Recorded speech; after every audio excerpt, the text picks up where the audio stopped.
Actually, it's a fall of ISIS, Battle of Mosul. The Battle of Bakhmut in Ukraine has gained notoriety for being the bloodiest and most destructive urban battle since the Second World War. However, not too long before Bakhmut, there was another major urban battle with thousands of combatants, untold destruction, and many months of bitter fighting. I'm Griffin Johnson, the Armchair Historian, and today we are going to take a closer look at the infamous Battle of Mosul. In 2014, Iraq found itself in a period of immense upheaval as it licked its wounds from the American-led war within its borders that had started a little over a decade prior. The Arab Spring of 2011 and the subsequent eruption of civil war in neighboring Syria had severely destabilized the region, and the two countries had become breeding grounds for radicalism. In 2014, the situation exploded when the Islamic State of Iraq and Syria, or ISIS, a large, heavily armed group of radicals formerly aligned with al-Qaeda, seized the city of Mosul. Triumphant, its leader, Abu Bakr al-Baghdadi, declared the beginning of a new caliphate. Within a matter of months, ISIS tentacles spread across large swaths of territory in both Iraq and Syria, leaving a trail of terror, destruction, and death in their wake. ISIS' abject barbarism and authoritarian rule decimated urban populations, killing many and causing countless more to flee. After only 2 years of subjugation, Mosul's population had dwindled from its original 2.5 to 1.5 million inhabitants. 1 million. Before we continue, I'd like to thank the sponsor of today's video, Opera. The Caliphate's rise did not go unchallenged. The Iraqi government, together with allied militias, Kurdish troops, and international forces, launched a sustained military effort to reclaim its lost territory. By 2016, ISIS had been systematically pushed back and was now forced to make a final stand in the city where its reign of terror had begun. With over 100,000 Iraqi and Kurdish soldiers set to clash with around 10,000 of Baghdadi's men, the coming battle would be the final major showdown with the extremist organization and would mark the largest military operation since the US's 2003 invasion of Iraq. Anticipation rose in the weeks leading up to the offensive behind as the US-led coalition airstrikes paved the way for the upcoming ground assault. Leaflets were dropped on Mosul, encouraging young male residents to rise up against their oppressors when the battle began. In response, ISIS fortified the city and its surrounding villages by building an elaborate tunnel system and planting IEDs and landmines along the roads. As ISIS scrambled for what was to become its own Battle of Berlin, the coalition's ground forces initiated its attack on October 16th from 3 separate fronts. The initial push was a stunning success, with 20 villages claimed to have been liberated within the first 24 hours of fighting. To the east, Kurdish forces had advanced with ease, while Iraqi troops and militia coming up from the south faced somewhat tougher resistance. The rapid advance, however, was short-lived, and soon the coalition found itself slowed down by suicide bombers, IEDs, snipers, and oil fires, which hampered visibility.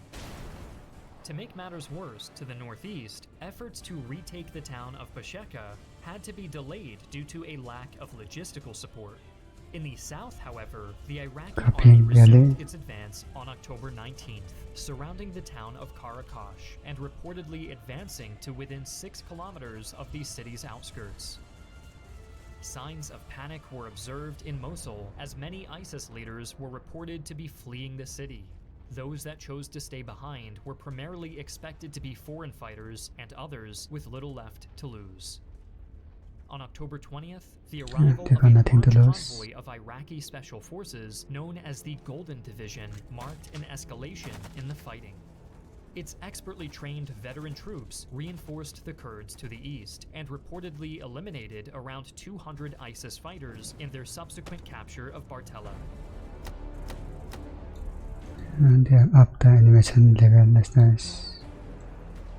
In retaliation, Baghdadi's furious men set the Al-Mishraq sulfur plant on fire, causing 2 deaths and nearly 1,000 hospitalizations due to fume inhalation. In another futile attempt to stem the coalition's advance, ISIS fighters launched a failed diversionary attack on Kirkuk, but its forces were repelled the next day. The coalition's advance remained relentless. By October 24th, 800 ISIS fighters had been reported killed, while 78 villages had been liberated. A day later, elements of the Golden Division advanced within 2 kilometers of the city, where they paused to wait for reinforcements. Knowing that the assault on the city proper was imminent, desperate ISIS fighters forced tens of thousands of civilians living in and around the city to serve as human shields, with reports that those who refused were executed. With Mosul's population being majority Sunni Muslims, the Shia-dominated Iraqi government feared that tensions between the two groups could explode. As such, it was decided that only the Iraqi army would operate in Mosul proper, while supporting militias would be ordered to remain within the city's outskirts. At dawn on November 1st, coalition forces commenced their assault on the eastern part of the city. Air, artillery, tank, and machine gun fire opened up on known ISIS positions in the Karama district as the extremists burned tires in hopes of reducing the enemy's why the hand so big though? Again, actually central toys. visibility. Despite their best efforts, ISIS fighters could do little to stem the coalition's advance. By the next day, resistance in the eastern section of Gojali was reduced to a few pockets, while coalition troops managed to cut the supply lines from Mosul to Raqqa. Poor weather conditions, however, threw a wrench in the works and temporarily halted the assault. Moreover, continued heavy resistance forced the Iraqi army to temporarily withdraw from the Karam district a few days later. Actually shaped by weather. Still, the offensive was stated to be ahead of schedule, with the Iraqi Army's 9th Armored Division entering the neighborhood of Al-Entizar on the 3rd, and 6 more districts being liberated on the 4th. 2 days later, Iraqi forces in the southwestern front reported that they had recaptured Hammam al-Alil and were now just 4 kilometers from Mosul International Airport. Despite these successes, few in the upper echelons of the coalition's leadership believed that their forces would be able to keep up at this pace of advance. The protection of civilian life and infrastructure had been given top priority, which meant that their troops had to be extra careful as they moved deeper into the city. Regardless, coalition forces were determined to make their hated enemy pay for their misdeeds. And on November 7th, Kurdish forces, backed by coalition airstrikes, renewed their 3-pronged offensive to liberate the encircled town of Basheka. Most of the town was recaptured on the same day, though a small contingent of the remaining 100 to 200 ISIS fighters defending Basheka continued to resist until the end of the month. Similarly, the Golden Division and elements of the 9th Division began clearing the recently liberated neighborhoods and screening fleeing residents for any suspected ISIS members hiding among them. By the end of the month, it was assessed that coalition forces had secured 19 neighborhoods, or about 30% of eastern Mosul. In the meantime, the coalition's air force had initiated a concerted effort to destroy 4 out of the 5 bridges over the river Tigris in an effort to increasingly isolate remaining ISIS fighters in eastern Mosul from their compatriots on the other side of the river. On December 6th, coalition forces with heavy air support launched an assault on the final strategic Old Bridge, while ISIS troops counterattacked near Al-Salam. Though the counterstroke failed to halt the advance of Iraqi troops in the area, a bitter fight for the Al-Salam hospital ended in a coalition defeat, with 20 Iraqi vehicles destroyed or disabled. With about a quarter of the city now liberated, the coalition's assault was beginning to run out of steam. And on December 21st, Iraqi forces entered a planned operational refit to repair vehicles, resupply ammunition, and prepare for the next phase of the battle. On December 27th, coalition warplanes finally bombed the Old Bridge, effectively cutting off east from West Mosul. The second phase of the operation began 2 days later, and it aimed to seize the remaining ISIS-controlled districts in eastern Mosul. Heavy clashes erupted during the assaults at the southeastern and northern fronts, and the advance was slowed down further due to difficulties in distinguishing between civilians and enemy forces. As a consequence, civilian casualties began to rise as coalition forces cleared out the remaining districts. But why though? On January 6th, Iraqi troops entered Mosul from the north when they crossed the Al-Kawthar River and stormed the Al-Mutana district. 2 days later, they cannot identify anymore between civilians and ISIS fighters launched a counterattack against Iraqi forces advancing toward the Sukar and Beladiyat. But its forces were decimated in the face of heavy resistance and strong enemy air support. In the meantime, elements of the 9th Division and the Federal Police made a lunge for the Sumer and Domes districts, and in doing so, were the first coalition troops to reach the eastern bank of the Tigris River. With ISIS defenses showing signs of collapse, the battle for eastern Mosul was now drawing to a close. Attention now shifted to the third and final objective of the offensive, the capture of western Mosul. Many, however, were well aware that this assault on the Caliphate's historical birthplace would be their toughest yet, and the coalition's men would have to be prepared to face everything ISIS could throw at them. With the collapse of the ISIS foothold on the eastern shore of the Tigris, swaths of surviving ISIS fighters made a desperate attempt to cross the river under heavy fire in a flotilla of some 90 boats and 3 barges. On February 19th, coalition forces were refitted and ready to embark on the final step of their offensive. With the help of air support as well as the on-ground advisors, the Iraqi and Kurdish forces advanced into western Mosul. The first major strategic point to fall was Mosul International Airport, which was seized by Iraqi forces on February 24th. Heavy fighting continued during the following week, including an ISIS chemical mortar attack in eastern Mosul, which injured 12 people.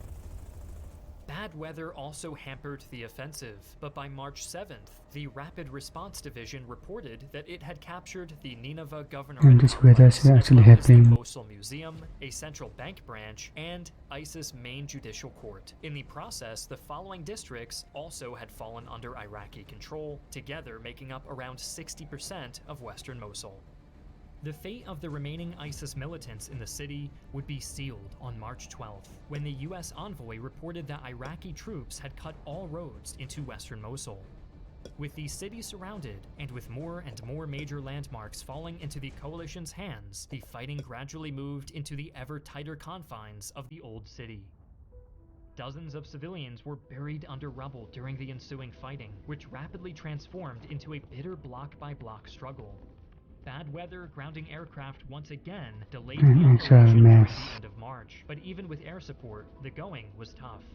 Deliverance for trapped civilians came on April 18th, in the form of a pontoon bridge over the Tigris. Close to 500,000 civilians would manage to escape the fighting during the next 2 weeks.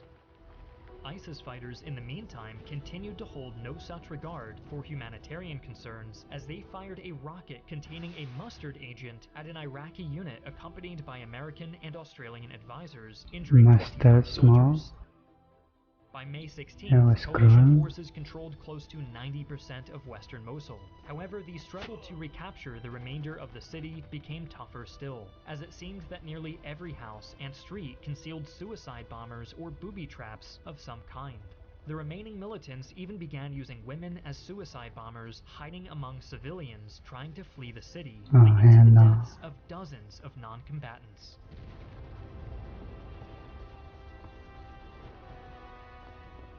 Iraqi forces launched their final assault on the old city on June 18th, where it was reported that ISIS still held tens of thousands of civilians as human shields. 3 days later, a great explosion echoed through the city. The Great Mosque of Al-Nouri, the place where al-Baghdadi had declared the ISIS Caliphate in 2014, had been blown up. Although ISIS tried to claim that the mosque had been destroyed by a U.S. airstrike, the blast indicated that explosives had been deliberately planted within its walls. This final act of desperation marked the beginning of the end for the remaining fighters. Iraqi officials proclaimed victory on July 10th, but localized heavy fighting in the old city would not cease until the final pockets of isolated fighters were eliminated 2 weeks later. After the guns had fallen silent, the Battle of Mosul would enter the history books as the deadliest and the most destructive urban battle since the Second World War. After some And 9 months of bitter fighting, around 6,000 Iraqi Kurdish soldiers had become 6K. casualties on the coalition's side, while around 10,000 ISIS militants had perished in the fighting. Civilian casualties were worse still, with over 12,000 civilians caught in the crossfire. ISIS, however, had been dealt a fatal blow, Basically, civilians is from which it would not be able dying to for no recover. reason. The caliphate's influence in the region waned, and al-Baghdadi himself would die during a U.S. Special Forces raid 2 years later. Still, the trauma and destruction which ISIS had wrought left permanent scars on the region, with entire cities like Mosul left in ruins, and with thousands of families decimated and scattered. It will take many years for both Iraq and Syria to Grant recover from this abandoned. catastrophe. It should be a bit